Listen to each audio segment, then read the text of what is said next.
నమస్కారం చెప్పుకుంటున్నానండి. కారణం ఏంటంటే 5-6 సంవత్సరాలుగా నా ఇంటర్వ్యూ కోసం తరచూ నన్ను అడిగేవారండి. నేను ఏది ఆలోచించకుండా మీకు ఇంటర్వ్యూ ఇవ్వలేక నేను నువ్వు అనేవాడిని. మీ అందరూ బాధపడేవారు. నిన్న కూడా ముఖ్యమంత్రి గారు కలిసిన తర్వాత, పార్టీలో చేరిన తర్వాత మీడియా పాయింట్‌తో మాట్లాడమంటే ఎన్నో సంవత్సరాలుగా మీకు నాకు ఉన్న బంధంతోటి మా ఊళ్ళో మాట్లాడతానండి. మా ఊళ్ళతో మాట్లాడతాను అని చెప్పేసి అక్కడ మాట్లాడకుండా వచ్చేసి రావడం జరిగిందండి. మిమ్మల్ని నిరుత్సాహపరచకూడదు. 5-6 సంవత్సరాల నుంచి నాతోటి ప్రయాణం చేశారు ప్రేమగా. కానీ మీకు అందుబాటులో లేకపోవటం. రెండోది ఆలోచన నేను డిసిషన్ తీసుకోకపోవటం వల్ల మిమ్మల్ని కలవలేకపోయాను. ఈరోజు కలిసాను. ఆ కారణంగా కలవకపోయినందుకు మీకు ఇంటర్వ్యూ ఇవ్వనందుకు క్షమించమని కోరడం జరిగిందండి. అంటే ఇంటికెళ్ళిపోయాడు సార్ చంద్రబాబు నాయుడు గారు. మమ్మల్ని ఊచకోత కోసేసి హాస్పిటల్ని జైల్లో 14 రోజులు ఒకే బట్టతోటి స్నానం లేకుండా మమ్మల్ని మగ్గిలా చేశాడు సార్. దానికి కారణం తెలుసా మీకు? కుటుంబంతో ఆత్మహత్య చేసుకునేలాగా ఒక విధంగా ప్రోత్సహించాడు సార్. పోతే దరిద్రం పోతుంది చూసేస్తాయి. భగవంతుడు నాకు కళ్ళకు వచ్చి ఆ పతనం చూద్ది కానీ బిడ్డ, పతనం చూడకుండా వెళ్ళిపోతే ఎలాగా అని భగవంతుడు నాకు కనపడి ఆత్మహత్యలుగా చేసుకోకండి, ఆ పతనం చూద్ది కానీ నేను రోజు దేవుడితో పట్టడానికి ఏం కోరుకోలేదు సార్. అన్ని పండుగలు ఆపేశాను సార్. మాకు చేసిన అవమానాలకి తగిన శాస్తి అని కోరుకునేవాడిని సార్. భగవంతుడు అది కనుగరించాడు సార్. వెంటనే ఏదో చూసి తిరుపతి గుడికి వెళ్ళానండి. చెల్లింగ వెంకటస్వామి గుడికి వెళ్ళాను. మా ఊళ్ళో అమ్మవారి గుడికి వెళ్ళాను. చెప్తాను కనక గుడికి వెళ్ళి శివాలయంకి వెళ్ళి దండం పెట్టుకున్నాను సార్. అయ్యా విముక్తి అయిందని చెప్పేసి. ఒక 30 సంవత్సరాలలో ఈ ముఖ్యమంత్రి పీఠం కోసం ఎవరు చూడక్కర్లేదు సార్. మీరే ఉంటారు సార్. దేశ చరిత్రలో ఎవరు కూడా ఇన్ని రోజులు ముఖ్యమంత్రి చేసిన వాళ్ళు ఎవరు ఉండరు మీరు తప్ప అనే చరిత్ర సృష్టించుకుంటారు సార్. పేదల పెన్నిది 10 మందికి రావచ్చు, 10 రావచ్చు, అందరికి ఒకసారి అవ్వవు సార్. ఏ స్కీము కూడా ఎన్నో నేను చేసిన స్కీములు ఎమ్మెల్యేగా మంత్రిగా చేశాను. అందరికి ఒకసారి అవ్వవు సార్. ఆ తెల్లే అందరికి ఒకసారి పెట్టదు, కష్టం. పిల్లలందరూ ఒకలా ఉండరు. ఒక పిల్లడు ఐఏఎస్ అవుతాడు, ఒక పిల్లడు కూలీడు అవుతాడండి. అంత మాత్రాన్ని తప్పు విషయం కాదు. పరిస్థితిని బట్టి ఉంటుంటాయి సార్. ప్రతి స్కీము ప్రజలకి, పేదవాళ్ళ కోసం, పేదవాళ్ళ ఆకలి కోసం, పేదల పెన్నిదిగా ఉన్న ముఖ్యమంత్రి గారు 30 సంవత్సరాల పాటు భగవంతుడు దీవిస్తాడు, ప్రజలు దీవిస్తారని నేను కోరుకుంటా ఉన్నాను, ఆశీర్వదిస్తాను. తర్వాత ప్రెస్ మీట్ పెట్టినప్పుడు ఆయన చాలా బాధపడ్డాడు. ఉన్న 3 సీట్లు కూడా నేనే వాళ్ళకి వచ్చింది. అంటే ఉమ్మడి పొత్తులో భాగంగా ఎంత సాహసం చేసి నేను పార్టీ కోసం నేను సాహసం చేసి చాలా ఆయన బాధపడ్డాడు. అంటే ఆయన తప్పు చేసినట్టు ఒప్పుకున్నట్టు మొత్తం చేసామని చెప్పండి ఇంకా బాగుంటుంది. మొత్తం చేసామని చెప్పడం బాబు ఇంకా బాగుంటుంది సార్. ఒకటి చెప్తున్నాను సార్, సినిమా వాళ్ళని ఎన్టీ రామారావు నమ్మారు సార్ ప్రజలు. ఎన్టీ రామారావు నమ్మారండి. దేవుడు అనుకున్నారు సార్, కృష్ణుడు అనుకున్నారు సార్, రాముడు అనుకున్నారు సార్. వాళ్ళు వారు నమ్మారు. ఎవరిని రాష్ట్రంలో నమ్మలేదండి, నమ్మరు. తమిళనాడులో ఎంజి రామచంద్ర గారు దేవుడు సార్. ఆయన దేవుడు అండి. ఆయన సినిమా నటులు ప్లస్ ముఖ్యమంత్రి అండి. అటువంటి నటులు, అటువంటి దానకరుణ్ణి ఎవరు మీరు చూసి ఉంటారో మీకు తెలియదండి. వారికి ఆ రోజుల్లో కిరాయి అండి. ఎన్టీ రామారావు గారికి, వారికి, శివాజీ గణేశన్ గారికి, ఎంజి రామచంద్ర గారికి, కర్ణాటక రాజ్ కుమార్ గారికి 5కి కిరాయి 3 లక్షలు అండి. ఆ రోజుల్లో అందరూ ఇంటి పట్టిపోయారు డబ్బులు అండి. ఎంజి రామచంద్ర గారు 1,50,000 తీసుకెళ్ళి 1,50,000 పేదలకి రిక్షా వాళ్ళకి 2 జత బట్టలు ఇచ్చేవారు సార్. ఫుట్పాత్ మీద చాలా మంది ఉండేవారు, వేలాది మంది అండి. వాళ్ళందరికీ రగ్గు, 2 పంచులు, 2 చొక్కాలు, ఒక దుప్పటి ఇచ్చేవారు సార్ ఈ డబ్బుతోటి. వారు రోజు అసెంబ్లీకి వెళ్ళేవారు సార్. రోజుకు వీధంటే వెళ్ళేవారు సార్. ఆయన వెనకాల ఇంత తట్టతోటి నిమ్మకాయలు ఉండేవి సార్. అయ్యా ఒక 5 నిమిషాలు వెళ్ళిపోయి జర్నీ గంట 2 గంటలు పట్టిందండి వారికి. పేదవాళ్ళందరూ రోడ్డు మీద వచ్చేసి పిల్లల్ని చూపించేవారంటే వారు 2 నిమ్మకాయలు దిష్టి తీసేసి అయ్యా పేరు పెట్టమంటే పేరు పెట్టేవారు. అటువంటి సార్ ఆయన చనిపోయే ముందండి రాజీవ్ గాంధీ గారు పెద్ద T20 ఎయిర్బస్ ఉంది కదా సార్ పెద్దది, దాని ఐసీయూ కింద తీసేసి బోయింగ్ T20 అండి అయ్యా అమెరికాది డాక్టర్ ఇవ్వబెట్టి అయ్యా వారిని అమెరికా పంపించారు సార్. ఇక్కడ ఈయన చనిపోవడం తెలుసండి, మద్రాసు బూడిదైపోద్దని చెప్పేసి వారు ఆ విమానానికి సార్ వేలాది టన్నుల పూలు ఏరేసి మద్రాసు సిటీలో 2 hours తిప్పారు సార్. కడసారి చూసుకోండి మీ దానకరుణ్ణి మీ నాయకుడిని అని చెప్పి మద్రాసు తిప్పారు సార్. అటువంటి అరుదైన గౌరవం బహుశా ఎవరికి ఉంటుందని అనుకోవట్లేదు సార్. ఒక్కరు కూడా ఇళ్లలో లేరట సార్ ఆ రోజుల్లో ఇంట్లో. అయ్యా అలాగే రీసెంట్ గా వైసీపీ చేరడానికి ముందు జనసేన నేత ఇంటికి వచ్చి మరి చేరండి అని చెప్పుకోరు, అప్పుడు కూడా మిమ్మల్ని అవమానించినట్టు రకంగా జనసేన మామూలు అవమానం కాదు సార్. రాయబారం చేశారు సార్, వస్తా అన్నారు సార్, వెల్కమ్ సార్, వెల్కమ్ చెప్తాను, ఆహ్వానిస్తాను చెప్పారు. మళ్ళా వచ్చేసేసి జనవరి 20 తగ్గులోపు వస్తున్నారండి, లేదు అయోధ్య ఎన్నికల్లో వస్తున్నారండి అని చెప్పడం జరిగింది సార్. 23 వచ్చేసారండి, 24, 25 నేను వెంటనే కొలిసే శ్రీని గారు ఫోన్ చేసి సార్ మీకు నాకు ఉన్న స్నేహం చెడిపోకూడదు. 93లో సార్ 6,000 మందికి వంట వండించారు సార్ కొలిసే శ్రీని గారు. నిన్న మొన్న స్నేహితుడు కాదు సార్ నాకు, మా సైకిల్ ర్యాలీకి 6,000 మందికి భోజనం వండించాడు సార్. అప్పటి నుంచి మా ఇద్దరికి బంధం చేత వస్తే నమస్కారం సార్ శ్రీని గారు, రాబోతే 2 నమస్కారాలు, వాళ్ళ పర్మిషన్ కావాలా వాళ్ళకి, బహుశా వచ్చి ఉండవు చెప్పడం జరిగింది సార్. అదిగో ఇదిగో అదిగో ఇదిగో అని చెప్పేసి నేను అన్నాను సార్.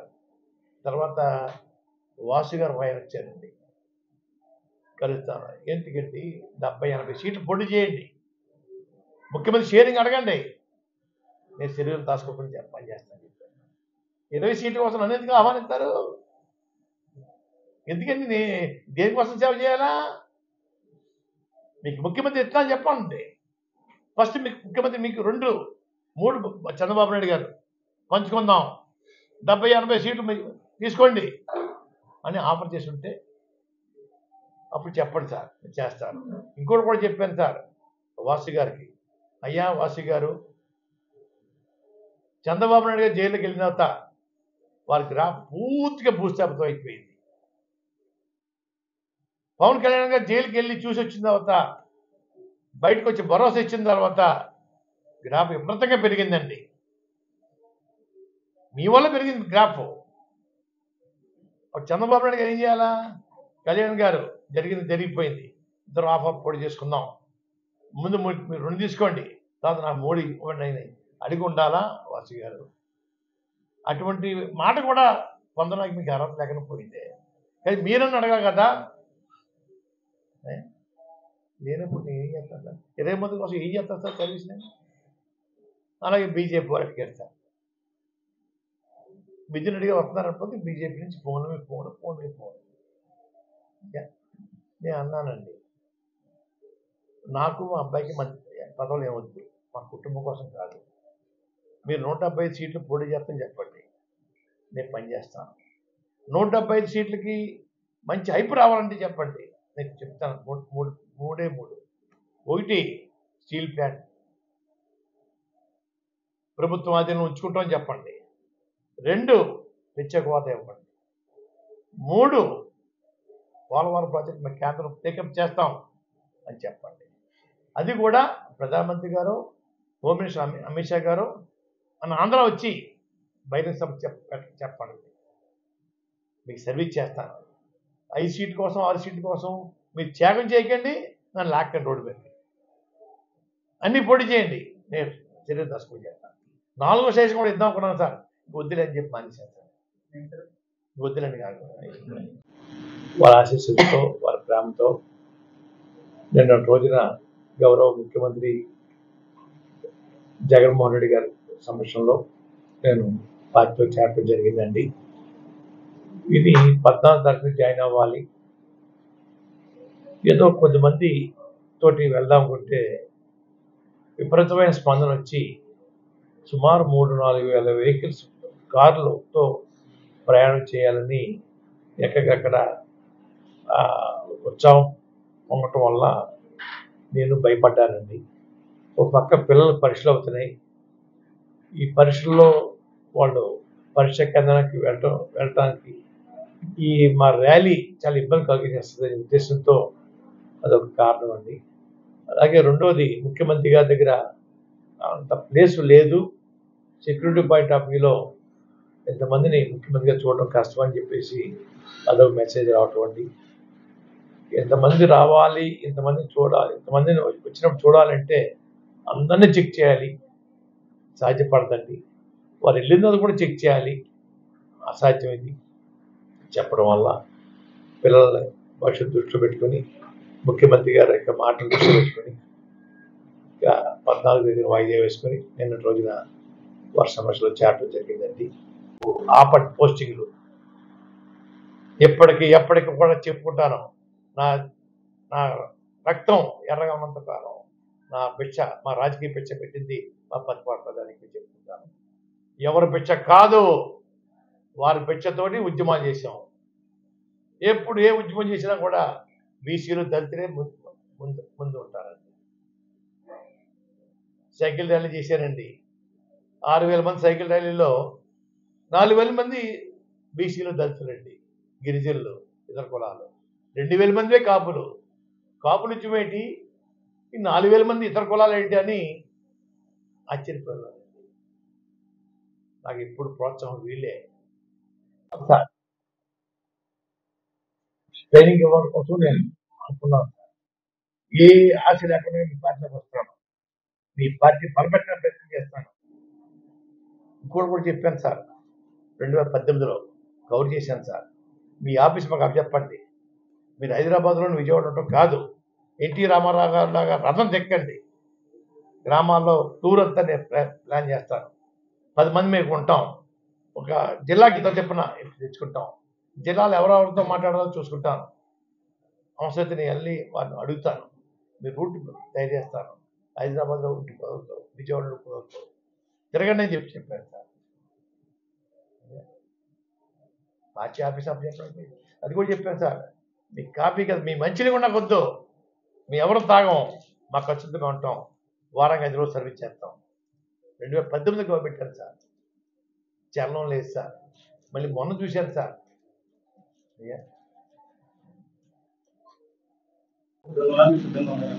నేను పార్టీలో చేరిపోయాను సార్. అప్పుడు ఇండిపెండెంట్గా ఉన్నాను సార్, పార్టీలో చేరాను సార్. పార్టీ ఆదేశాలు శిరసావహిస్తాను అలా చెప్పాను. పార్టీ ఆదేశిస్తే ఏమైనా చేస్తాను. పార్టీ ఆదేశిస్తూ ఏదో చేస్తా చెప్పాను. అన్ని అందులోకి వస్తాయి సార్ అర్థాలు. మీరు రకరకాల ప్రశ్న వేయకండి. పార్టీ ఆదేశిస్తే ఏదైనా మనలో ఎన్నికలు వచ్చేయండి.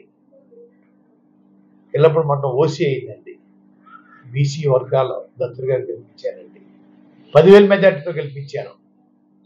అలాగే రెండోసారి మళ్ళీ ఓసీ అయిందండి, దళితుల్ని ఓసీలో మండపెట్టి చేశాను. ఇంకొకసారి సర్పంచ్ పదవి ఓసీ వస్తే బీసీ వర్గాలు గెలిపించానండి.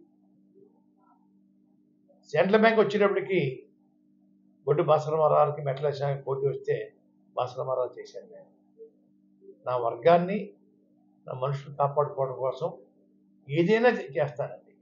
అక్కడ కులం కాదని, అక్కడ నా వర్గం ముఖ్యం. రకరకాల పోస్టింగ్ పెడతా ఉన్నారు, తెలియక పెడతా ఉన్నారు. మీకు అందరూ నడుస్తారు సార్, అందరూ నడుస్తారు సార్. ముఖ్యమంత్రి గారు ఏం ఆదేశిస్తే ఆ రకంగా నేను వారికి సేవలు అందించడానికి సిద్ధమని చెప్పాను. వాళ్ళు రావాలి, వచ్చి అడిగితే నేను సర్వీస్ చేస్తాను. ఆయన సినిమాలు చెప్పాను, మీరు సినిమాలు హీరో, రాజకీయాలు నేను హీరో. నేను వాళ్ళ పిచ్చం కోసం వెళ్ళను సార్. రాజశేఖర గారి కుటుంబం చరిత్ర గారి కుటుంబం, చంద్రబాబు నాయుడు సీనియర్ రాజకీయవేత్త, వారి దగ్గరికి వెళ్ళాను, బాలయ్య గారు ఆహ్వానం మేరకండి వీరి దగ్గరికి వచ్చాను, అంతే తప్ప వారి దగ్గరికి నేను వెళ్ళాను. వారు వచ్చి అడిగితే నేను చేస్తాను, వెళ్తాను. మిమ్మల్ని కానీ హరిరామ జోగన్ కానీ ఎవరో కూడా నన్ను ప్రశ్నించకూడదు అనేది మా పవన్ కళ్యాణ్ సభలోనే చెప్పారు. నేరుగా అంటే ఒక పెద్దలను అవమానించినట్టుగా, ఒక సమాజ వర్గానికి చెందిన పెద్దలను అవమానించినట్టే అంతమంది సాక్షిగా నన్ను ఎవరు ప్రశ్నించకూడదు, నేను చెప్పినట్టే వినాలి. పవన్ కళ్యాణ్ 6 నెలలకి సంవత్సరం కొడతారు సార్, వారికి ఓటేస్తారు. ఏంటి సార్, గతంలో కృష్ణరాజు చేశాను సార్, 6 నెలల కోసం వచ్చి కూడా సార్ వచ్చి దిగటం వస్తాయనండి, మరుసటి మధ్యాహ్నం ప్రయత్నం చేసుకోవాలి, వెళ్ళిపోతాం. నిత్యం ప్రజలతో ఉన్న వాళ్ళకే రాజకీయాలు దిక్కులేదే, 6 నెలల సంవత్సరం వచ్చేసి రాజకీయం చేయటం తమాషా సార్, ప్రజలంత ఎర్రోళ్ళ సార్. అయ్యా కోరుకుంటున్నాను, తప్పుడు పోస్టింగ్ పెట్టకండి, మాకు మనోభావాలు ఉంటాయి. నేను మీకు చెప్పిన ప్రకారం నేను రాజకీయం చేయాలా, ఎందుకు చేయాలా, చేయమని అడగడం మీకేం హక్కు ఉంది అడుగుతూ ఉన్నాను. దయించి ఆపండి. చంద్రబాబు నాయుడు గారు ముఖ్యమంత్రి చేశాడు, ఆయన వెళ్ళాను, రాయబారం చేస్తే వెళ్ళానండి. అలాగే ముఖ్యమంత్రి గారు రాయబారం పంపించారు, పిలిపించారు, గౌరవం వెళ్ళానండి. వీరికి వచ్చిన గౌరవం ఇతరులకు ఇవ్వమంటే నేమనండి, ఎందుకు ఇవ్వాలా, ఏమన్నా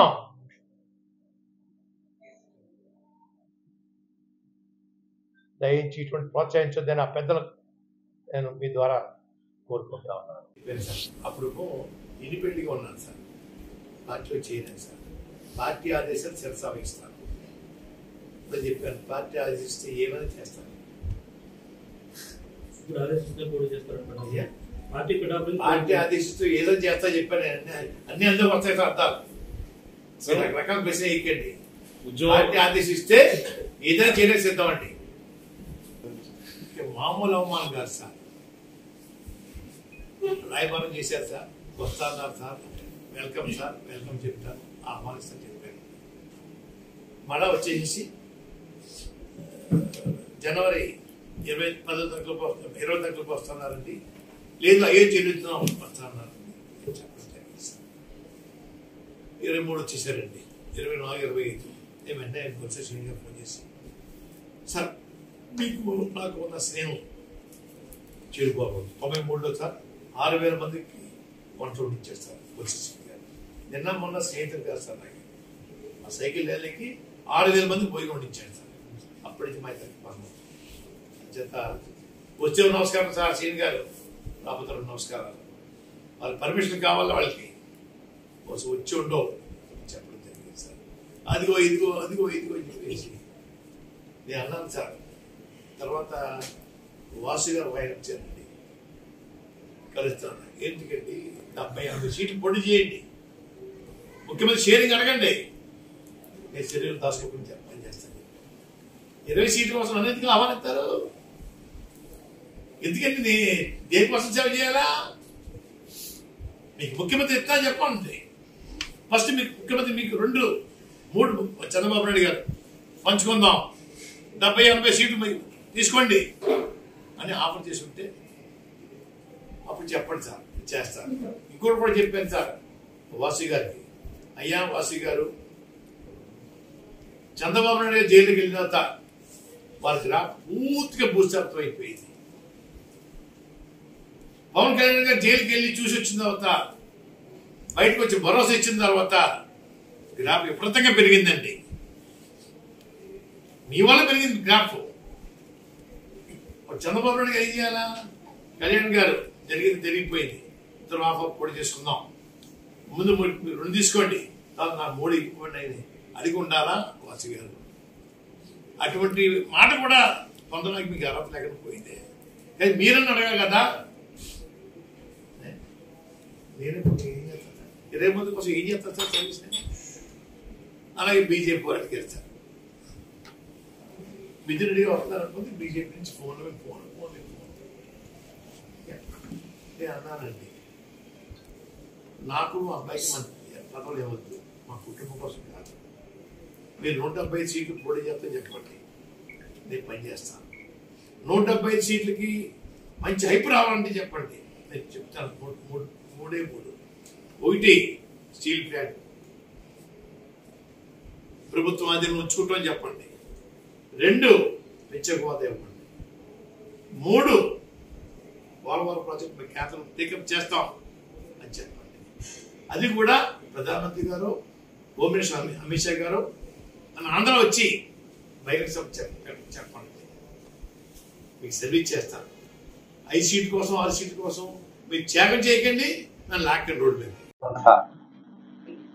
వారికి ఎటువంటి ఇబ్బంది కలగ చేయకూడదు. ఆల్రెడీ క్యాండిడేట్స్ని వారు లిస్ట్ తయారు చేసుకున్నారు. నేను అందులో వారిని డిస్టర్బ్ చేయకూడదు పెట్టుకున్నానండి. వారు ఆదేశిస్తే ఏమైనా చేస్తాను. డిస్కస్ రాలేదండి. అయ్యా, వారు 5 సంవత్సరాలు ఎక్కడున్నారో ముందు చెప్పమని చెప్పండి సార్. నన్ను ప్రశ్నించే ముందు చంద్రబాబు నాయుడు గారి పాలనలో 5 ఇయర్స్ ఎక్కడున్నారు, ఏ మడుగులో దాక్కున్నారు. ఓకే. 2, నేను చేత కాదు, నేను ముసలోని అయిపోయాను, అది కూడా అయిపోయాను. వారు ఎందుకు చేయకూడదండి? చేసే హక్కు లేదా? ఎవరు వద్దాం లేదే. వారు రోడ్డు మీద రావచ్చే. వారు రాకుండగా నన్ను ఎందుకు చేయలేదు నువ్వు ఆయన చెప్పడానికి? ఆయన ఎవరు? ఆయన సంబంధం ఏంటి? ఎప్పుడైనా ఈ ఉద్యమం గురించి ఎప్పుడైనా ఒక సానుభూతి ఉత్తరం రాశారా? సానుభూతిగా ఎప్పుడైనా వచ్చారా? కుటుంబాన్ని, మా కార్యకర్తల్ని, జాతిని అంతా అవమానించినప్పుడు, లాఠీలతో కొట్టినప్పుడు, బూటకాలతో అణిచేసినప్పుడు ఎప్పుడైనా మీరు బయటకు వచ్చారా? ఆ మడుగులో దాక్కుని వేళ మాట్లాడటం రాజకీయాల హీరో అని. అంత పెద్ద హీరో కాబట్టి చిన్న హీరో అని, వాళ్ళు పెద్ద హీరోలు అవ్వచ్చు. ముఖ్యమంత్రి గారి దగ్గర ఎందుకు వెళ్తున్నాడు, మా నాయకుడి దగ్గర ఎందుకు రాలేదు అని కామెంట్స్ పెడతా ఉన్నారు. ముఖ్యమంత్రి గారు కుటుంబానికి ఒక చరిత్ర ఉంది. వాళ్ళ తండ్రి గారు రాజశేఖర రెడ్డి గారు అండి ఎమ్మెల్యే, ఎంపీ, మంత్రి, ముఖ్యమంత్రి చేశారు. జగన్మోహన్ రెడ్డి గారు ఎమ్మెల్యే, ఎంపీ, ముఖ్యమంత్రి చేస్తా ఉన్నారు. వారు పెద్దను పంపించారండి. మిథున్ రెడ్డి గారిని, కాకినాడ ఎమ్మెల్యే చంద్రశేఖర రెడ్డి గారిని, కాకినాడ ఎమ్మెల్యే గీత గారిని, మాజీ మంత్రి ప్రెసిడెంట్, పార్టీ ప్రెసిడెంట్ కన్నబాబు గారిని పెద్దలు పంపించి దాని పార్టీలోకి ఆహ్వానించారండి. నేను సంతోషంగా అంగీకరించాను. వస్తాను, వెళ్ళానండి. వాళ్ళ దగ్గర వెళ్తున్నారు కదా, మా దగ్గర ఎందుకు రాలంటున్నారు. ఇది ఏంటి పొడుగు ఏంటండి ఇందుని? ఆయన సినిమా ఫీల్డ్ గొప్పవాడితే అవ్వచ్చు, రాజకీయాలు నేను గొప్పవాడిని. గతంలో చంద్రబాబు నాయుడు గారండి లోక్సభ, అయ్యా నేను సలహాలు ఇవ్వలేదు సార్, ముఖ్యమంత్రిగా అన్ని సలహాలు ఇస్తాను సార్, నా తోచిన సలహా ఇస్తాను సార్, ప్రజల సంక్షేమం కోసం, అభివృద్ధి కోసం ఏమైనా ఇస్తాను సార్, చెప్తాను సార్. చెప్పి మంచి పరిపాలన అందించడం కోసం, అయ్యా రామరాజ్యం స్థాపించడం కోసం 30 సంవత్సరాలు వాళ్ళ సీట్లో ఉండేలాగా, 30 సంవత్సరాల పాటు ఈ ముఖ్యమంత్రి సీట్ కోసం ఎవరు చూడకుండా ఉండేలాగా సలహాలు ఇవ్వాలని ఆలోచనతో ఉన్నాను సార్. ఆలోచన ఉన్నాయి సార్, ఇస్తాను సార్. నేను ఏమీ కోరిక లేకుండా వెళ్ళని చెప్పాను సార్ తమకి. నేను ఏమీ కోరిక, ఎంతో మంది ప్రాణ త్యాగం చేశారు, ఎంతో మంది రైతులు భూములు దానం చేశారు సార్. 500, 1000 ఇచ్చేస్తా ఎకరాకి. పేద రైతులండి, దేనికోసం ఇచ్చేస్తా? మా పిల్లలకు ఉద్యోగాలు వస్తాయని చెప్పి ఆశపడి ఇచ్చేస్తా. ఆ రోజుల్లో అమృతరావు గారు ఆమల దృష్టి చేస్తే సార్ డైలీ రిలే ఫాస్టింగ్లు ఉండేయండి. మా తండ్రిగా కాకినాడ కలెక్టర్ ఆఫీస్ దగ్గర ఒకరోజు దృష్టిలో కూర్చోబెట్టాను సార్ ఆ స్టీల్ ప్లాంట్ కోసం. అటువంటిది ప్రైవేట్ పరం చేస్తుంటే బాధ కలిగి ప్రధానమంత్రి గారికి వస్తున్న సెన్సర్, తప్పండి అయ్యా, ఆలోచించండి అయ్యా, న్యాయం కాదండి అయ్యా రాశాను సార్. అవి చేయమన్నా సరే. 3 ప్రజల కోసం చేయమన్నా సార్, మా కోసం, మా కుటుంబం కోసం. 3 చేద్దాం అని చెప్పేసి ఆన్ పేపర్ ప్రధానమంత్రి గారు, అమిత్ షా గారు ఆంధ్ర వచ్చి మీటింగ్ అనౌన్స్ చేస్తే తప్పనిసరిగా మీకు సర్వీస్ చేస్తారు. అది 150 పోటీ చేశానండి. అప్పుడు జగన్మోహన్ రెడ్డి గారు క్షమించండి అయ్యా, మీ పిలుపు నేను తిరస్కరిస్తున్నాను చెప్పుకుంది సార్. చెప్పుకుందని ఒప్పిందనండి. రాష్ట్ర ప్రయోజనం కోసం వారు